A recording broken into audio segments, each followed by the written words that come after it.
"Are you ready to rock today?" "I can't hear you." I said, "Are you ready to rock?" Ouch! Even reading the most energetic lines feels totally flat if you say them like a robot.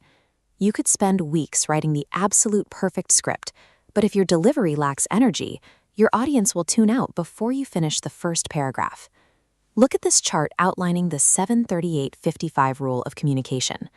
Surprisingly, the actual words you write down only account for 7% of your overall impact. A massive 38% of how people receive your message comes from your voice and tonality. Think of your written words as sheet music. The text tells you what notes to play, but your voice is the actual instrument. If you want to keep an audience glued to your every word, you have to learn how to actively play that instrument. Let's start with volume. In music, this is your dynamics, how loud or soft the track gets. Having good volume doesn't mean you need to shout at people. It simply means you project your voice clearly enough so the person sitting in the very back row can hear you comfortably. Doing this instantly makes you sound confident. But a really common mistake is trailing off right at the end of a thought. When your voice fades to a whisper at the finish line, it sounds like you don't fully believe what you're saying. Next up is pitch.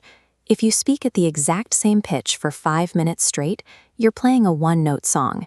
It gets dull very fast. This image shows how colorful your delivery can be with voice inflection. Inflection means intentionally putting stress on specific words to inject emotion. You naturally do this with a friend, hitting important points to ensure your meaning gets across. While volume guarantees your audience can physically hear the words, your pitch and inflection ensure they actually understand what you mean. Now let's talk about pace. A great speaker acts a bit like a DJ, intentionally speeding up or slowing down the tempo to manage the energy in the room. You can speak a little faster when you're telling an exciting story. Then you deliberately slow down when you want to highlight a critical point.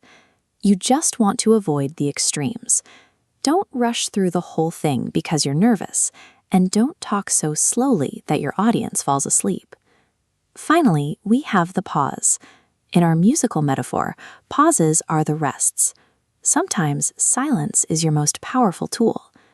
Looking at this speech transcript, you can see how the speaker strategically marks out moments to stop talking.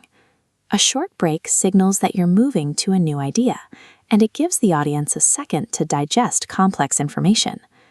The enemy of a good pause is the verbal filler, those automatic ums, uhs, and likes. Leaning on those makes it seem like you don't know your material. By controlling your pace and letting silences do the heavy lifting, you give your message the breathing room it needs to actually sink in. Let's see how volume, pitch, pace, and pausing sound when we put them all together. Here's a sample text block labeled Speech 1. If I read this flatly, "Good morning, ladies and gentlemen. Today I am here to talk about studying in the United Kingdom," you immediately tune it out. Now look at the block labeled Speech 2.